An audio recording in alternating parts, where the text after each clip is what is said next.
No one noticed when Arif stopped talking about his dreams. Once, he used to speak of them with fire in his eyes, how he would change his life, how one day his name would mean something. But life has a way of exhausting even the loudest hope. Failure after failure wrapped itself around his chest like a tight rope, slowly stealing his breath. He lived in a small rented room with cracked walls and a single window that faced another wall. Every morning, he woke up before sunrise, not because he was disciplined, but because sleep no longer wanted him. The silence of early morning felt safer than the noise of the day, safer than people's questions. Still trying? They would ask. You're wasting your time, they would say. Be realistic. Realistic had become another word for give up. Arif worked long hours at a job he never wanted. His hands were tired, his mind even more so. At night, he would sit on the edge of his bed, staring at the floor, wondering where exactly things had gone wrong. He wasn't lazy. He wasn't careless.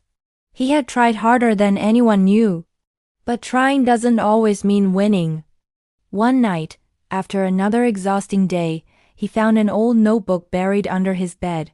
It was dusty, its pages yellowed. As he flipped through it, he froze. These were his words. His plans, his ideas. Pages filled with hope written by a version of himself who still believed. On one page, written in uneven handwriting, were the words, "If you're reading this, and still alive, don't quit. You owe it to the person you once were." His throat tightened. He realized something painful that night, not that he had failed, but that he had slowly stopped believing in himself.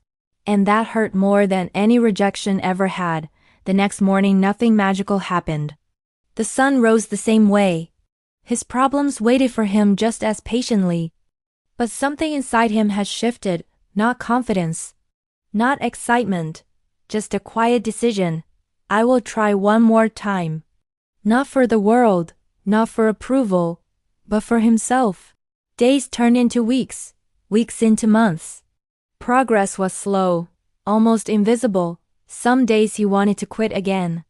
Some nights he cried without knowing why. But this time, when he fell, he didn't stay down as long. He learned to celebrate small wins, getting up on hard days, trying again after rejection, believing even when belief felt foolish. People still doubted him. Life still tested him. But Arif was no longer waiting for motivation. He moved forward even when fear sat beside him, even when confidence was nowhere to be found. 1 year later, he stood in the same small room. Same cracked walls, same window, but he was not the same man. He hadn't become famous. He hadn't become rich.